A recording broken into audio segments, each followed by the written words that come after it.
Cara, eu creio em nome de Jesus que vai liberar destinos aqui essa noite. Tem alguém que está comigo?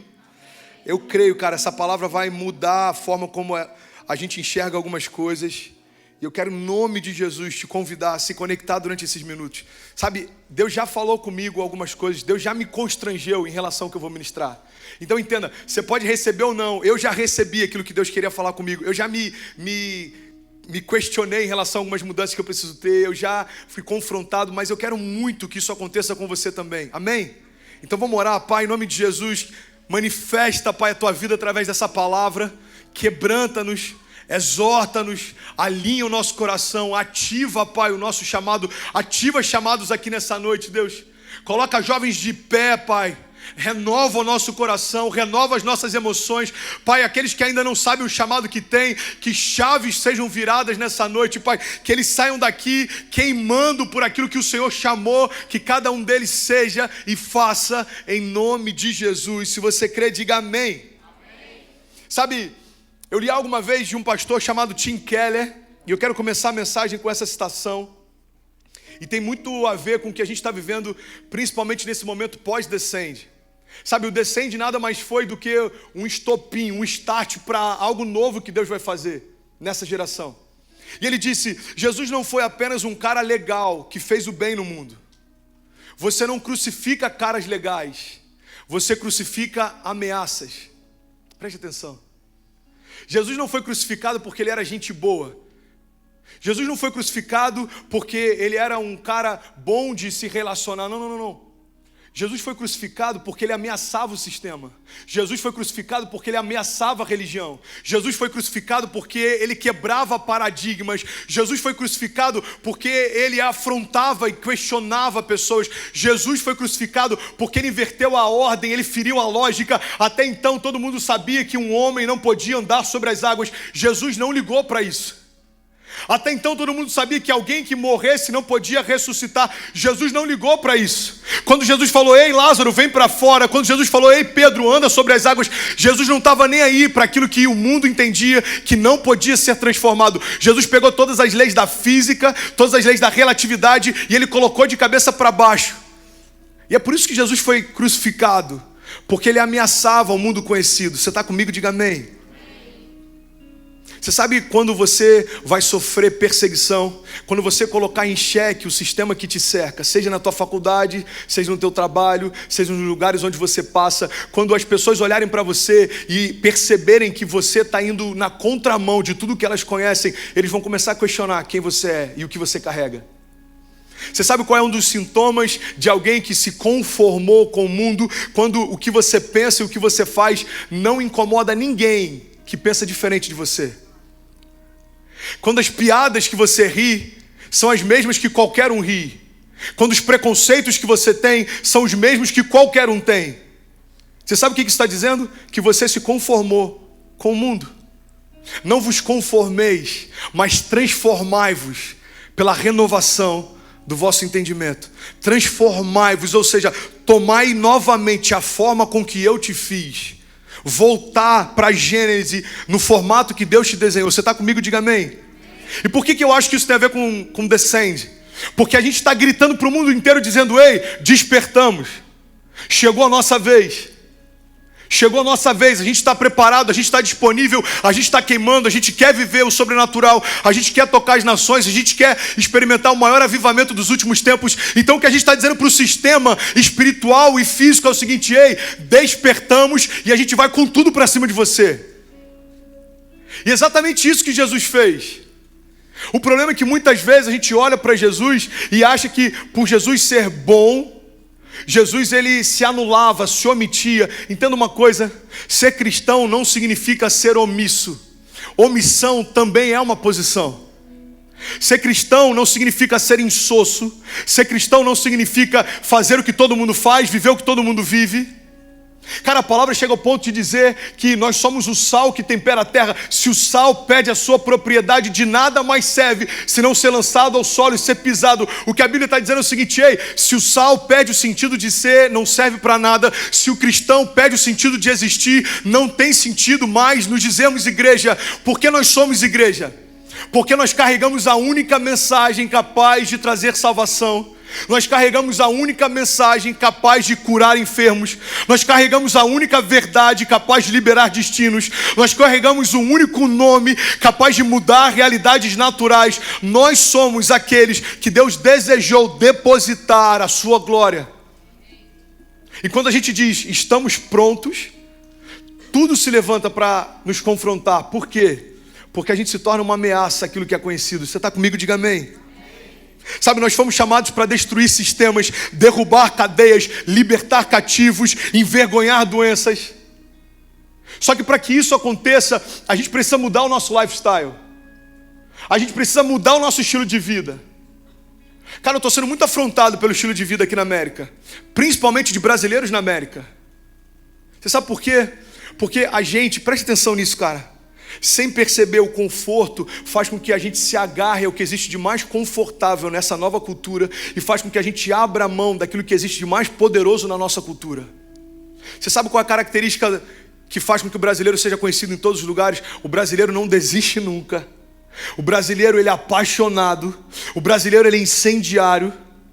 E o que me constrange é, em alguns momentos, perceber entre os brasileiros falta de paixão, falta de fogo. Ei, preste atenção. Cara, você está na América, mas você carrega uma brasa dentro de você. Você carrega um fogo dentro de você e as nações querem experimentar isso. A palavra de Deus diz que toda a criação aguarda ansiosamente a manifestação dos filhos de Deus. Onde é que estão os filhos de Deus aqui essa noite? Sabe, a gente precisa ter um estilo de vida que aponte para o nosso destino. E a grande pergunta que Deus tem feito para mim, desde o Descende, tudo que a gente viveu no Flame Week, é o que a gente vai fazer, o que vocês agora vão fazer com aquilo que eu depositei sobre vocês. Porque o que muda a história, presta atenção nisso, cara, não é a quantidade de palavras que você recebe, é o que você faz com elas. Não é a quantidade de revelações que você anota, é o que você faz com elas. Não é a quantidade de congressos que você participa, é o que você faz depois que o fogo de Deus te marca. Não é a quantidade de vezes que você serve na igreja, é como está o teu coração quando Deus se manifesta. Porque você pode estar servindo e não estar queimando. Você pode estar participando, mas não estar fazendo parte. Entenda isso. Você pode estar no meio do fogo de Deus e não ser queimado por Ele. E o que Deus falou no meu coração é: ei filho, comunica para essa geração, eu liberei algo novo, eu derramei algo poderoso. Agora a pergunta que ecoa nos céus é: o que vocês vão fazer com aquilo que receberam dos céus? Qual é a resposta que vocês vão dar a tudo que está sendo liberado? Você sabe por que eu tenho um senso de urgência, cara? Porque eu sempre fui muito ansioso. E eu olho para a minha vida, eu tenho 31 anos, eu me converti com 18, né amor? 18, eu me converti com 18. Eu penso assim, mano, eu passei 18 anos sem saber o propósito pelo qual eu fui gerada. Se eu viver em dobro de intensidade os próximos 10 anos, eu consigo recuperar o que eu perdi. E de verdade, eu acredito nisso, cara. Você quer um conselho prático? Viva tudo o que você faz como se fosse a última vez. Um dia você acerta. Entre em todos os cultos como se fosse o teu último culto. Feche teus olhos e adore a Deus como se fosse a tua última adoração. Quando for no teu devocional, leia a palavra como se fosse a última vez que você vai ler a palavra. Você sabe por quê, meu irmão? Porque quando a gente começa a entender o nosso senso de propósito, é despertado em nós também um senso de urgência. Não dá para perder tempo, não dá para se distrair, não dá para se entreter, não dá para ficar deixando o tempo passar, não dá para ficar observando pessoas queimando e esperando que em um momento esse fogo vai chegar até mim. Não, você já tem que vir queimando, cara. Sabe, uma das maiores tragédias é a gente acreditar que está queimando, quando na verdade tudo que a gente está sentindo é o fogo de quem está ao nosso redor. Não se perca no meio da multidão. Você já foi num show?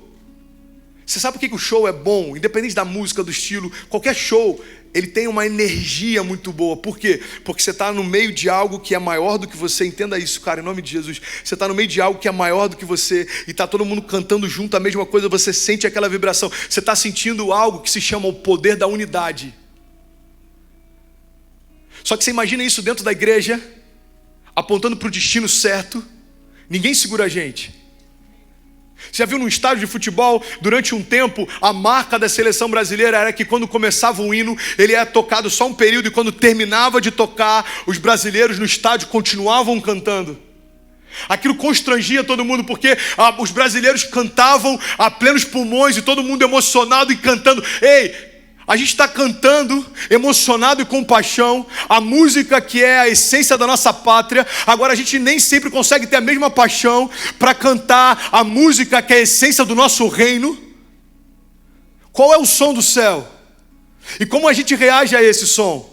Qual é o som do céu? E como que você se porta quando esse som invade o lugar que você está? Qual é a resposta que a gente dá a tudo que recebeu? Cara, entenda isso em nome de Jesus. Você que é jovem, deixa eu falar para as meninas. Você é linda, você é nova, mas deixa eu te falar, você é muito mais do que a beleza que você tem. Deus não te formou só pela estética. Deus tem algo dentro de você. E o mundo o tempo inteiro vai tentar valorizar o teu exterior. Mas Deus está dizendo, ei filha, eu te fiz da forma que você é, mas existe algo dentro de você que é muito mais encantador do que aquilo que existe fora de você. Você que é jovem, cara, você que é homem, deixa eu te falar uma coisa. Uma das coisas mais poderosas é quando o homem entende quem ele foi chamado para ser. Quando o homem estabelece uma família, uma casa, um destino profético, se torna sacerdote, provedor. Cara, você vai se sentir completo, porque você está cumprindo o propósito pelo qual você foi gerado. Reis e sacerdotes. Então entenda uma coisa, mano. A gente não está aqui brincando de ser crente. A gente está aqui e tem uma missão. Deus conta com você. Entenda isso, Deus não precisa de você, mas Ele conta com você. Deus não precisa de você, mas Ele conta com você. Se está comigo, diga amém. Tem uma frase do Oscar Wilde, era um escritor inglês, e eu li isso uma vez e eu falei, uau, cara, isso talvez seja o resumo de parte da minha geração. Olha que coisa poderosa que ele disse. Ele disse isso lá em 1880 ou algo próximo disso. Olha a frase dele: viver é a coisa mais rara do mundo. A maioria das pessoas apenas existe. Você está existindo ou você está vivendo, cara?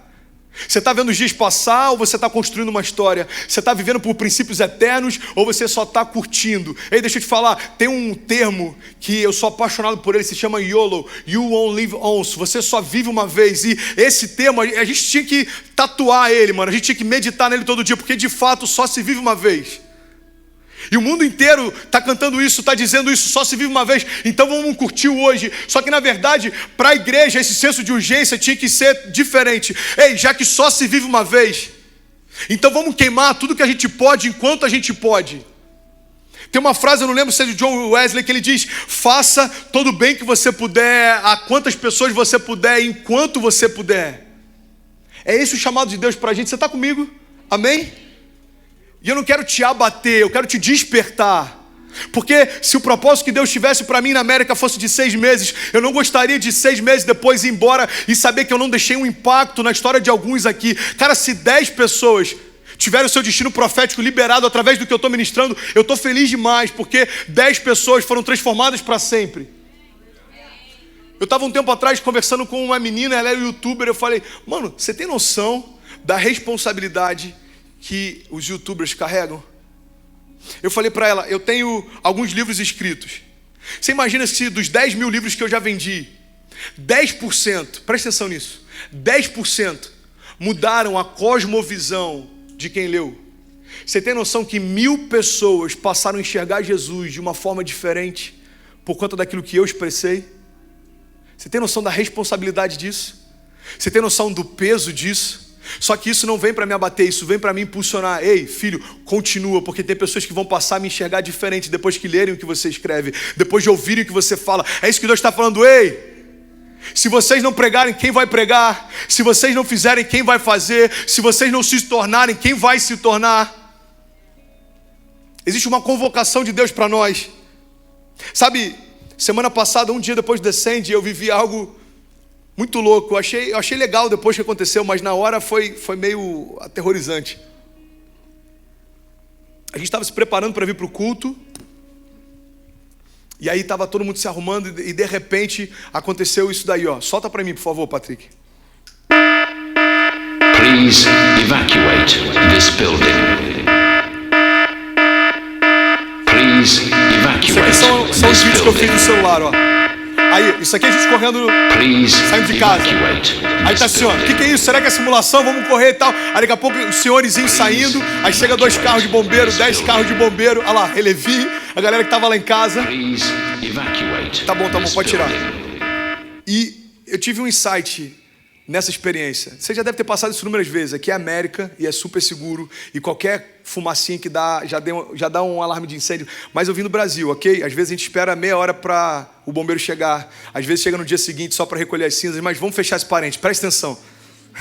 Dá 3 minutos, 2 carros de bombeiro fecharam a rua. Dá mais 2 minutos, chega mais 4 carros de bombeiro. Os caras subindo com um tanque de oxigênio, mangueira. O apartamento que pegou fogo no meu prédio, saindo água pela janela. Os caras molhando tudo, um monte de flash. E a gente tá assim, uau, que doideira, cara. Olha o que tá acontecendo. Mas teve uma coisa que me chamou a atenção.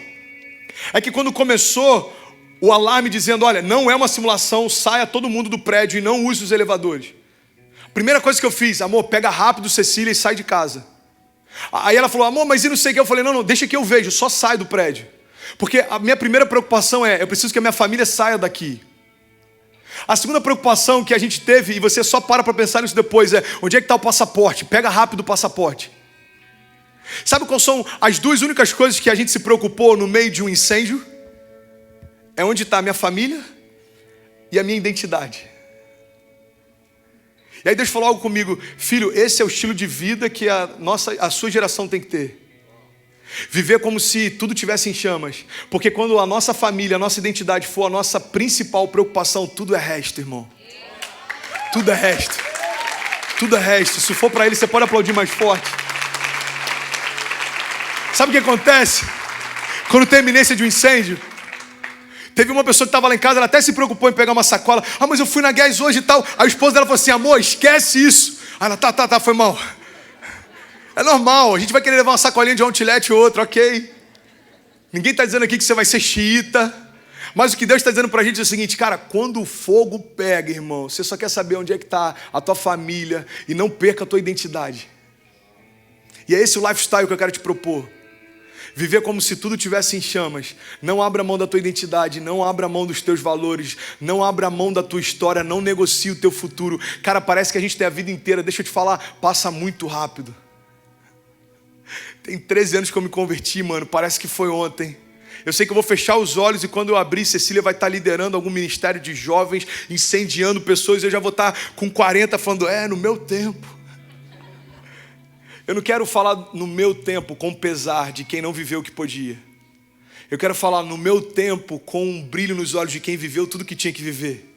Você está nessa comigo?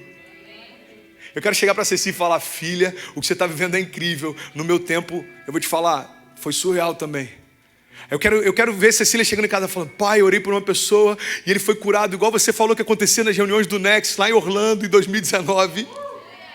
Pai, eu lembro quando eu era pequenininha, vocês orando, pessoas sendo batizadas com o Espírito Santo. Eu quero que a minha filha tenha marcas daquilo que eu estou vivendo e essas marcas possam nortear o futuro que ela quer viver. Porque, cara, olha que coisa interessante. O discurso até convence, mas é o exemplo que arrasta. Por que na geração passada tantos filhos de líderes não queriam seguir o ministério do pai? Por que tantos filhos de pastores abortaram o chamado que tinham? Por que tantas pessoas, filhos de líderes da igreja, não conseguiam ficar firmes na igreja? Porque ouviam um discurso na igreja, mas viam um exemplo diferente em casa. E Deus está dando para a gente uma oportunidade de escrever uma história diferente, cara. Seja o pai que você desejava ter, seja o líder que você desejava ter, seja a igreja que você deseja viver. Cara, você é a solução, você é o novo de Deus. Deus te deu para a nossa geração um livro em branco e Ele está dizendo, ei, vamos escrever junto essa história? Vamos marcar junto essa geração? Quantos aqui querem viver isso? Você está junto comigo? Eu separei algumas coisas que eu queria compartilhar com você. E pela hora eu vou ter que correr um pouco, mas por favor, não se distraia. A gente só tem mais alguns minutos e eu creio que Deus vai falar com você. Sabe, quando eu comecei a construir essa mensagem, eu queria falar sobre coisas que a gente não pode esquecer. No meio da tua correria, no meio de tudo que está pegando fogo ao nosso redor, no meio do gigante que a gente tem que enfrentar, no meio de tudo que se levanta, tem coisas que você nunca pode esquecer, cara. Não esqueça disso. E eu marquei algumas coisas que você não pode esquecer. Você está comigo? Diga amém. A primeira coisa que eu quero compartilhar é, não esqueça, você nasceu para frutificar. Cara, não se esqueça disso. Estar enxertado em Cristo e não frutificar não faz sentido. Estar enxertado em Cristo e não ter frutos sobrenaturais não faz sentido. É por isso que a ausência de frutos é a ausência de espiritualidade. Se você está há 5 anos e você só tem o testemunho de algo que Deus fez na tua mãe, algo que Deus fez no teu avô, algo que Deus fez quando você era adolescente, ei, você precisa reavaliar a tua caminhada de fé. Porque se eu estou enxertado em Cristo, a marca disso é eu ter os mesmos frutos da raiz com que eu estou plantado. João fala sobre isso. Eu sou a videira e vocês são os ramos. Se vocês estiverem em mim, darão muito fruto, mas sem mim nada podeis fazer. Cara, nunca esqueça disso. Deus chamou para frutificar. Jeremias 17 diz: mas bendito é o homem cuja confiança está no Senhor, cuja confiança nele está. Ele será como uma árvore plantada junto às águas e que estende as suas raízes para o ribeiro. E ela não temerá quando chegar o calor.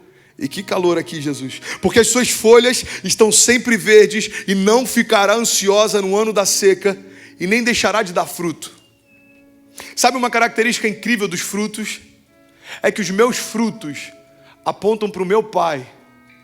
Pode parecer ridícula essa analogia, cara, mas você nunca vai ver uma maçã num pé de mamão, velho. Já parou para pensar nisso? Não, pastor, é tão idiota que eu nunca parei. Então, vem comigo. Você nunca vai chegar numa laranjeira, um pé de laranja, será como é que chama? E você vai ver uma jaca pendurada. Porque isso seria uma aberração. Da mesma forma, Deus está dizendo para a gente: ei, filho, se você está plantado em mim, por que tem frutos que não parecem comigo? Se você está plantado em mim, não tem sentido ter frutos que não apontam para mim. Jesus chegou num ponto que ele está sendo questionado. Jesus fala: olha, vocês podem não acreditar em mim, vocês podem não acreditar no meu discurso, mas uma coisa é inquestionável: os meus frutos apontam para o meu Pai. As pessoas olhavam os sinais e maravilhas de Jesus e ele falava: olha, eu só falo isso porque eu recebi do meu Pai, eu só faço o que eu vi o meu Pai fazer. O que Jesus está dizendo é o seguinte: todos os meus frutos apontam para a minha genética. Eu fui formado em Deus, eu sou o próprio Deus, e por isso que todos os frutos apontam para Ele. João 15,7 diz: se vocês permanecerem em mim e as minhas palavras permanecerem em vocês, me pedirão o que quiserem e lhes será concedido, porque o meu Pai, cara, preste atenção nisso, porque isso aqui é uma chave, porque o meu Pai é glorificado pelo fato de vocês darem muito fruto. Existe uma condicional aqui. Você está comigo? Amém? Então preste atenção nisso. Existe uma condicional. O meu Pai é glorificado pelo fato de vocês darem muito fruto. E assim serão os meus discípulos. Cara, o que Jesus está dizendo é muito forte. Jesus está dizendo aqui: quando você tiver muitos frutos, você se torna meu discípulo. Não tem sentido caminhar comigo e não frutificar quem eu sou. Eu falei sobre isso há 1 ou 2 semanas atrás. Você lembra de Jesus estar lá no Getsemane? Presta atenção nisso. Jesus está nos momentos finais, está próximo de ser traído. Quando Judas chega com os soldados, eu imagino os soldados falando: ei, Judas, quem que é o Cristo? Quem que é Jesus? Quem que é esse tal de... Quem que eles dizem que é o Messias? Porque a gente está olhando e não consegue discernir quem é quem. Todo mundo parece igual. Aí Judas fala: não, você vai saber quem é ele. Aquele que eu beijar, esse é Jesus. Você sabe por que Jesus faz isso, mano? Por que Judas teve que fazer isso? Porque uma das características de caminhar com Jesus é se tornar como Ele é. Os discípulos eram tão parecidos com Jesus que não dava mais para distinguir quem Ele era e quem não era Ele. Então Judas fala: não, fica tranquilo, eu vou dar um sinal visível. Aquele que eu beijar, esse é Jesus. Você está comigo? Amém? Então não me deixe sozinho aqui não, em nome de Jesus, vamos junto. Tem uma frase do Leonardo Ravenhill, ele escreveu: porque tarda o pleno avivamento. Olha que maravilhosa essa frase, cara. Ele diz: em cada um de nós existem 3 pessoas. As que nós achamos que somos, as que os outros pensam que nós somos, e a que Deus sabe que somos. Dentro de cada um desses auditórios existem 3 pessoas, cara. E quem a gente focar mais é quem vai se fortalecer mais. Vamos ser sinceros, às vezes está tão preocupado com a quem a gente finge que a gente deixa de usufruir quem de fato a gente é. Você sabe qual é o problema da gente viver sempre tentando mostrar o que não é? O problema é que Deus não unge personagens, Deus unge pessoas. Deus nunca vai ungir quem você finge ser, porque Ele sabe o que é fake e o que não é. Cara, Deus só pode tocar e liberar cura em partes de nós que nós reconhecemos que estão doentes. Deus só pode trazer restauração em parte de nós, que nós reconhecemos que estão quebradas. É por isso que ele diz, olha, eis que estou à porta e bato, que ele está dizendo o seguinte, cara, eu sei que você precisa, mas eu só posso entrar se você me der acesso. Jesus não vai entrar, cara, como um ladrão arrombando a porta do teu coração para mudar a tua história. Você tem que falar, Jesus, seja bem-vindo, faz o que você quiser. Seja feito aqui na terra, como já é feito no céu. Pai, muda a minha história, muda o meu coração, muda os meus pensamentos, libera o meu destino, ativa, Pai, o meu chamado. Traz sobre mim unção que despedaça todo o jugo. Renova as minhas forças para que eu caminhe e não me canse, para que eu possa voar como águias. Deus, em nome de Jesus, faz aquilo que só o Senhor pode fazer. Cara, quando a gente clama, Ele responde. Clama a mim e responder-te-ei, e anunciar-te-ei coisas grandes e insondáveis que você não sabe. Clama a mim e anunciar-te-ei. Ele já tem a resposta, mas só você pode dar o clamor. Ele já tem o destino, mas só você pode pedir para Ele: ei Deus, libera o meu destino, eu não quero mais andar em círculos. Eu não quero bater cabeça, eu quero viver aquilo que eu fui chamado para viver. Você está comigo? Deus não unge personagens, Deus unge pessoas. Eu estou um citador de frases hoje, cara. Tem uma do Brennan Manning, eu sou apaixonado por esse cara. Se você quiser, assiste depois com calma essa mensagem e vai anotando algumas dessas citações, cara. Lê o que esses caras falam, eu tenho certeza que vai te impactar, vai te impulsionar. Brennan Manning é um escritor incrível, eu sou apaixonado pela literatura dele. E tem uma frase dele que diz: o pecado dominante da minha vida adulta tem sido a recusa covarde de pensar, sentir, agir, reagir e viver a partir do eu verdadeiro, por causa do medo de ser rejeitado. O pecado da minha vida adulta é construir uma história pautada em aprovação e não em propósito. Preocupado no que vão gostar ou vão dizer de mim, ao invés de estar preocupado naquilo que Deus me chamou para me tornar e fazer. Você está comigo? Mano, essa é a nossa geração, vamos ser sinceros. Sabe uma das coisas que eu aprendi em momentos que eu ficava triste no meu chamado? Presta atenção nisso, cara. Pode ser libertador para pessoas que estão tristes ou cansadas no ministério. Presta atenção. Teve momentos que eu percebi que eu estava cansado, entristecido. E eu percebi que, na verdade, eu estava frustrado por falta de aprovação. Entenda isso. O teu combustível vai determinar o momento que você para também. Se o teu combustível for a aceitação, quando você não tiver aprovação, você para.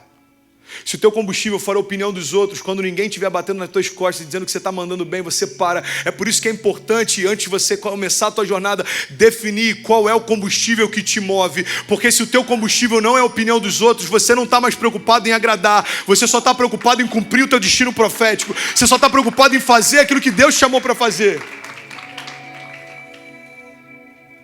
Por isso que tão importante quanto os lugares que a gente quer chegar é qual é o combustível que a gente usa até lá. Sabe, Romanos 8 diz que a natureza criada aguarda com grande expectativa que os filhos de Deus sejam revelados. Eu lembro quando eu conheci a Kezinha, a gente é casado há 10 anos, faz 11 em dezembro. Eu lembro que quando eu conheci Kezinha, eu vi algo diferente nela, cara. Eu não era cristão, eu não gostava de crente, eu nunca tinha entrado numa igreja evangélica. Ela era filha de um pastor da Assembleia de Deus, de uma cidade que eu nunca tinha ido. Mano, era completamente improvável, mas eu vi nela algo que me atraiu. Hoje, quando eu leio isso, eu entendo o que eu senti pela Kezinha. Toda a criação aguarda ansiosamente a manifestação dos filhos de Deus. É como se eu, como parte da criação, adormecida, percebesse que nela existe algo que eu preciso. Essa menina carrega algo que eu preciso. Tem algo dentro de mim adormecido que está falando: ei, você veio de lá, é por isso que você quer voltar para lá.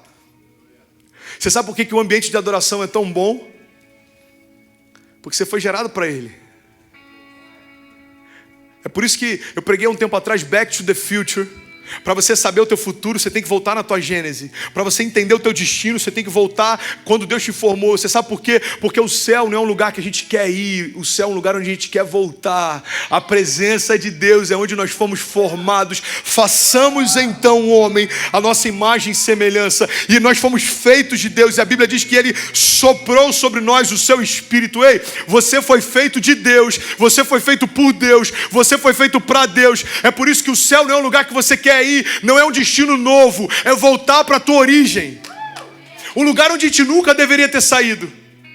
Deus está falando: ei filho, volta para o lugar onde eu te formei, só lá você vai encontrar paz, porque é lá que você encaixa.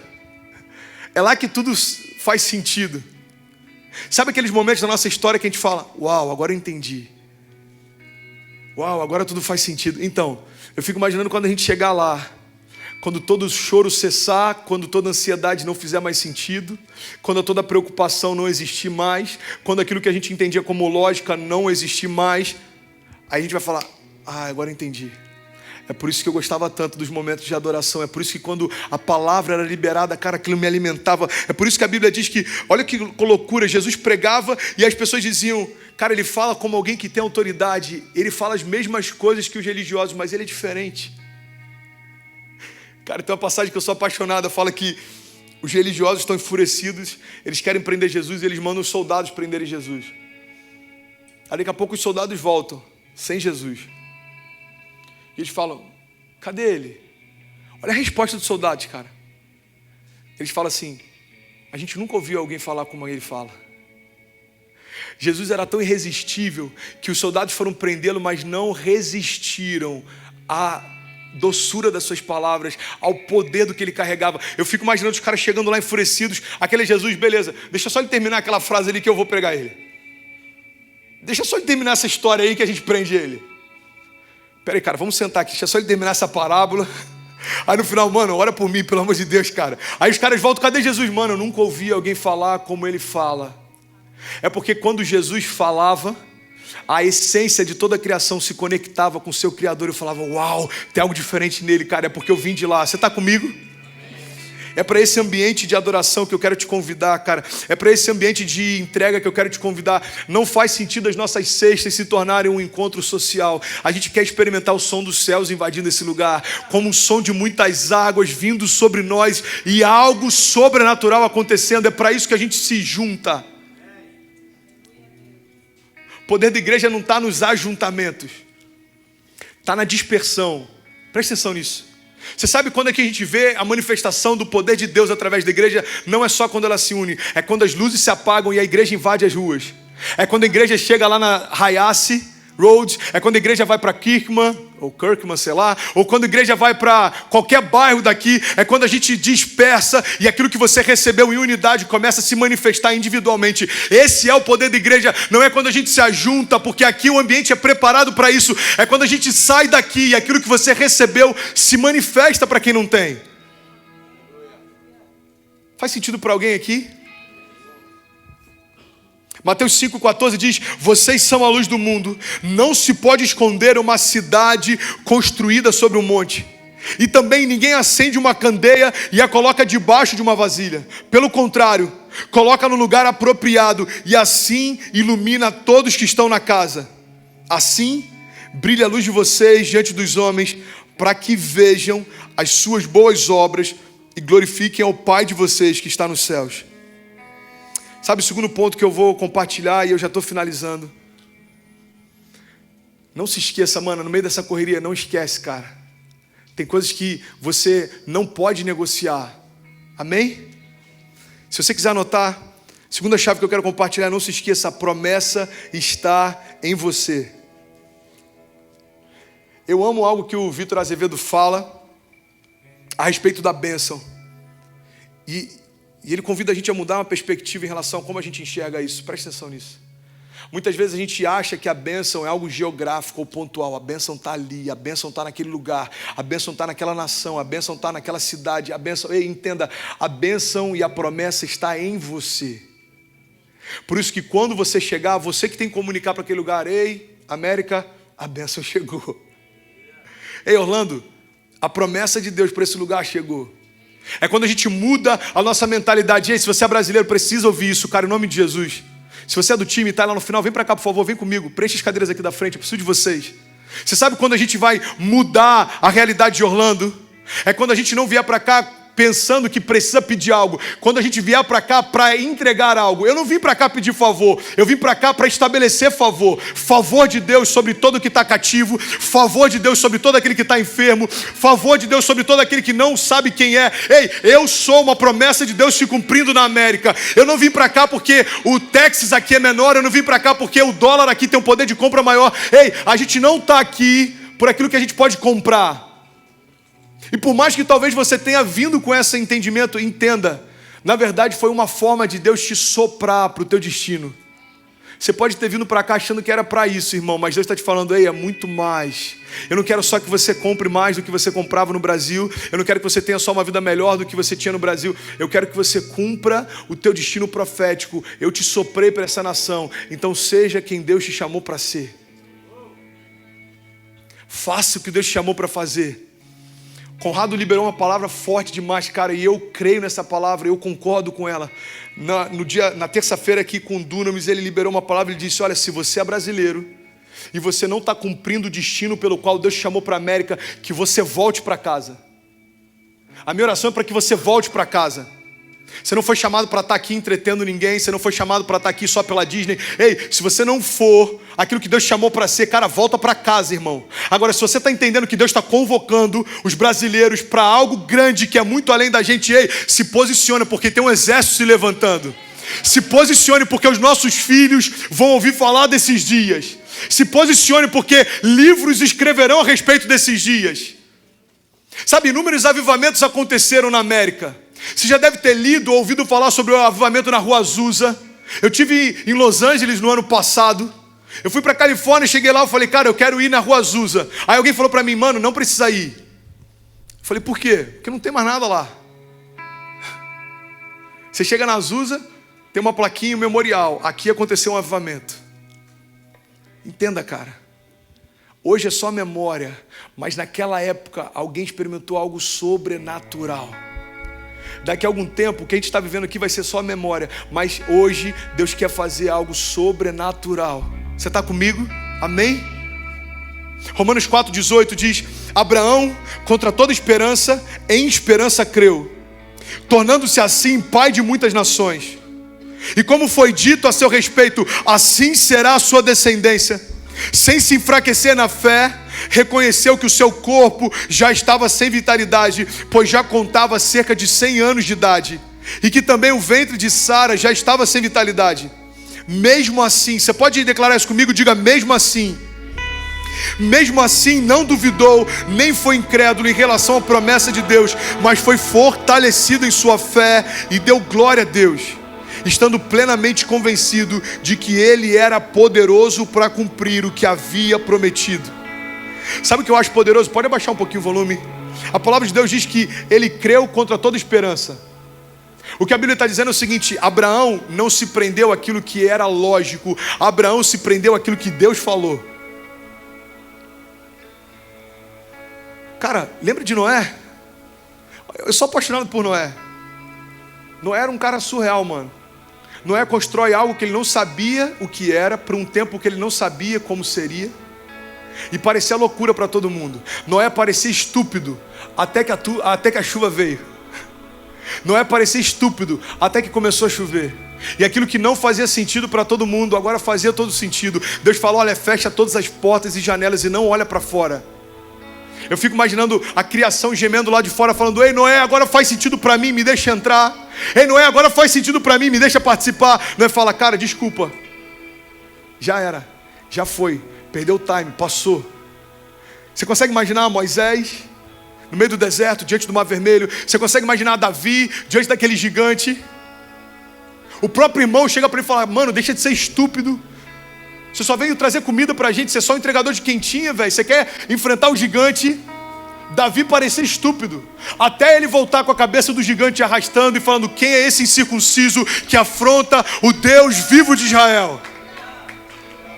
Jesus pareceu estúpido. Jesus chega diante do templo, ele está revoltado, o zelo do Senhor consome ele. E aí ele fala, esse templo, vocês podem derrubar, em 3 dias eu reconstruirei.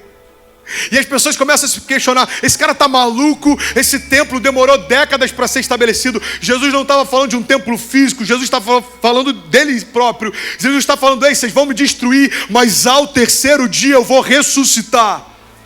Ao 3º dia eu ressuscitarei. Mas ele pareceu estúpido, até que ao 3º dia foram procurá-lo e o túmulo estava vazio. Não fazia sentido quando ele declarou, fez todo sentido quando ele venceu a morte. Você está comigo? Pastor, onde é que você quer chegar? Cara, em nome de Jesus, entenda, promessas que Deus te fez não fazem sentido hoje, mas vão fazer todo sentido quando elas se cumprirem. Tudo que você precisa de uma palavra de Deus. Eu finalizo aqui, mas presta atenção nisso em nome de Jesus. Tudo que você precisa, cara, é uma palavra de Deus. Noé recebeu uma palavra de Deus e por décadas ele foi fiel a essa palavra. Moisés recebeu uma palavra de Deus. Davi recebeu uma palavra de Deus. E às vezes está assim: Senhor, confirma, usa uma pessoa, fala comigo de novo, me mostra. Deus, se aquela pessoa vier com aquela cor de camisa é porque é para eu fazer isso. Deus, se aquilo acontecer, se chover no dia tal, Deus está falando: ei, eu já te dei uma palavra, é tudo que você precisa. Números 23:19 diz: Deus não é homem para que minta, nem filho do homem para que se arrependa. Acaso ele fala e deixa de agir? Acaso ele promete e deixa de cumprir? Tem mais alguém comigo aqui? 2 Coríntios 1:19 diz: pois o Filho de Deus, Jesus Cristo, pregado entre vocês por mim e também por Silvano e Timóteo, não foi sim e não, mas nele sempre houve sim, pois quantas forem as promessas feitas por Deus, tantas tem em Cristo o sim. E por isso, por meio dele, o amém, e nós pronunciamos para a glória de Deus. Você sabe o que ele está dizendo? Para toda promessa que Deus fez, ele já liberou para você o sim. Você só tem que dizer amém. Para toda promessa que Deus deu para você, ele já disse, vai acontecer. Você só tem que dizer, eu confio. Tem alguém que está comigo? Tem algum crente aqui? Tem algum filho de Deus? Tem alguém do time aí, pelo amor de Deus? Tem alguém queimando por Jesus? Tem alguém que está entendendo que essa palavra não é para trazer abatimento, mas despertamento? Tem alguém que quer cumprir o chamado que Deus tem para você? Será que tem mais alguém comigo aqui que quer viver mais de Deus? Será que tem mais alguém aqui que quer ver cegos voltando a enxergar, coxos voltando a andar? Será que tem mais alguém que quer ver a chuva de Deus invadindo e lavando a terra seca? Tem mais alguém aqui? Você pode ficar de pé então, em nome de Jesus. Fique de pé no seu lugar e não se distraia. Sabe, tem uma diferença entre acreditar que Deus pode fazer e tratar isso como já sendo real. Você sabe qual é a diferença? Acreditar que Deus pode fazer é o seguinte: eu chegar para você e falar, mano, você quer ser pai? Você fala, quero. Sua esposa pode engravidar? Não, não pode. Ela é estéril, ou ela não tem o útero, ela não tem as trompas, ou seja o que for. Se eu te perguntar, você crê que Deus pode te dar um filho? Aí você fala, creio.